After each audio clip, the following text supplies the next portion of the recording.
Welcome back. We're here with Sam from Celestial Inc. in Michigan.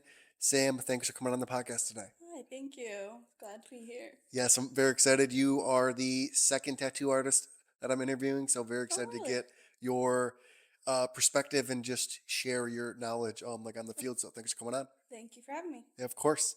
So, what is a tattoo that you wish your customer would ask you to do?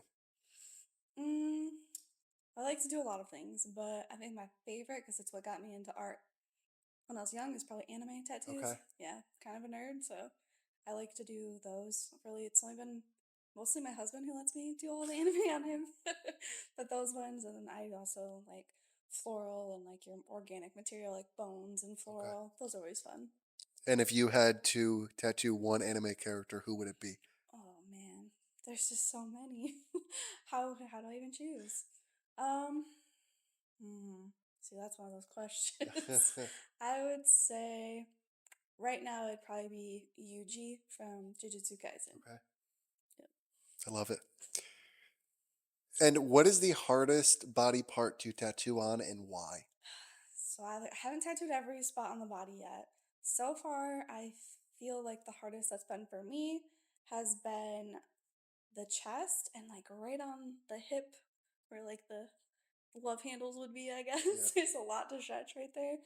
But those, I'd say the chest is kind of hard, super awkward angles, and trying people, trying to talk or Yeah. chat. I'm like, I'm so sorry. If I could have you not breathe, I would ask you to do that. So please don't talk.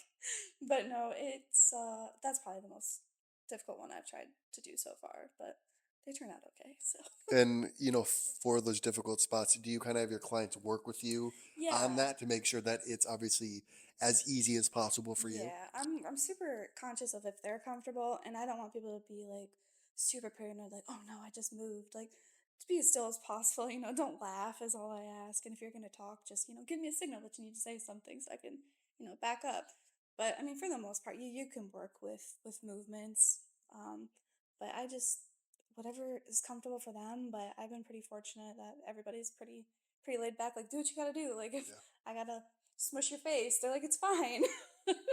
But it's okay. Yeah, it ends up being our perfectly fine. So And I think for me, I always wonder, like, is there ever a nervousness from a tattoo artist to make a mistake or ruin, like someone's body? yeah, absolutely. That was probably the thing because I've been always into art, always drawn, and throughout the years, everybody's like, "Oh, why don't you be a tattoo artist?" 'Cause I got into this pretty late in the game, and I only just started, a few years ago. And most of my life, like, "Oh, why don't you be a tattoo artist? Why don't you be a tattoo artist?" I'm like, "No, like that's scary. I can totally mess somebody up."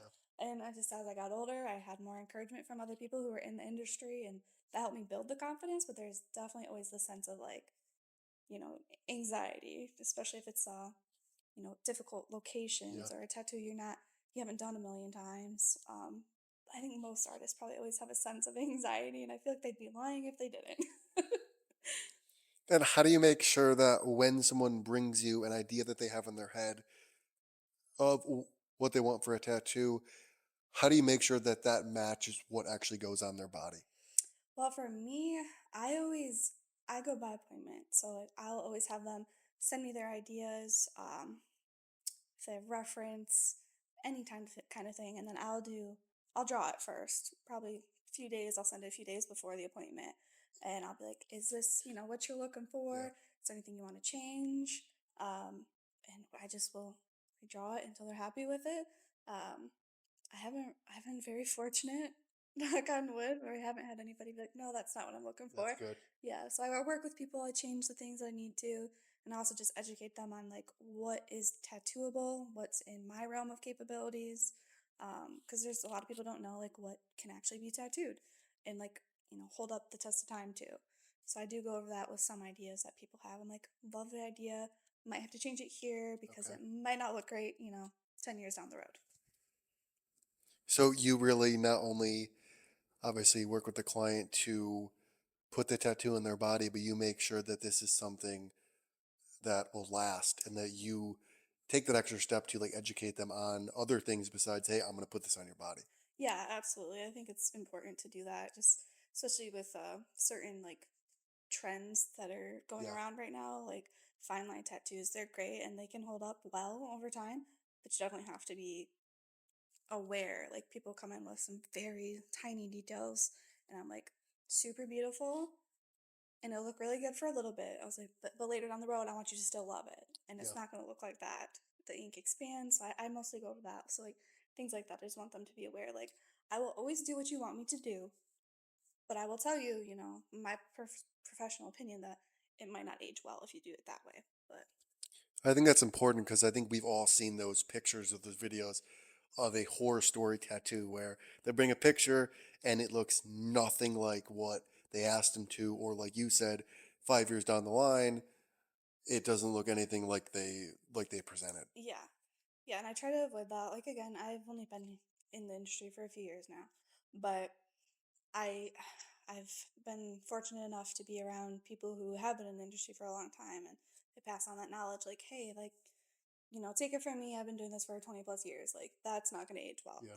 So it's nice to have that so that I can apply it to my work so that, 10 years on the road when I see my work come back, I'm like, oh cool, it's still held up and you still love it. And on the personal side of things, I saw on your Instagram that you said that getting older has helped you or has allowed you to be more comfortable with being yourself. Why do you think getting older has allowed you to do this? I don't know. I think that has just been a long process. And I imagine most people reach that point where they just like, you know what, life's short, I'm gonna Yeah. be me.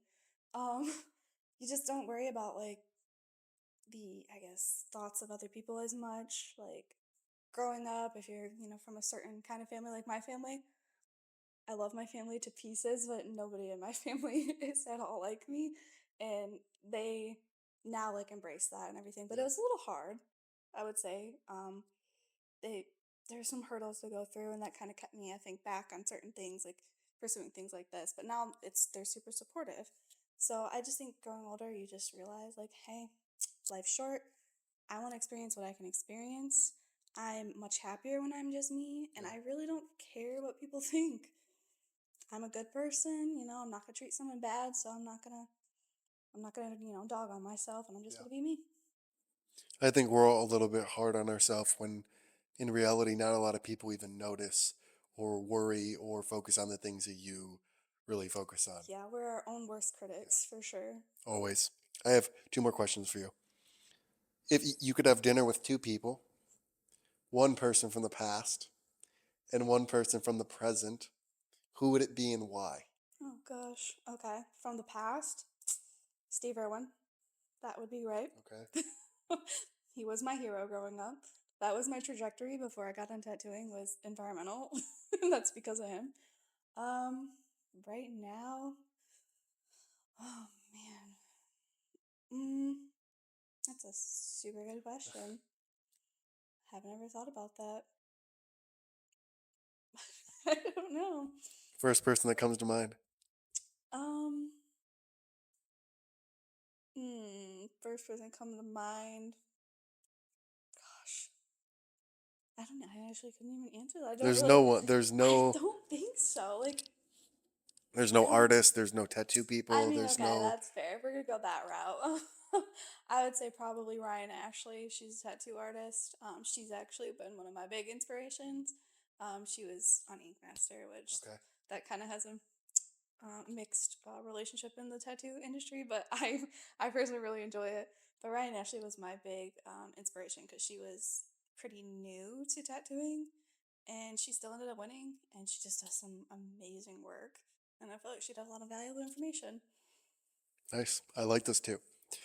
One more question for you. Okay. Why did you decide to partner with us and offer the discounts?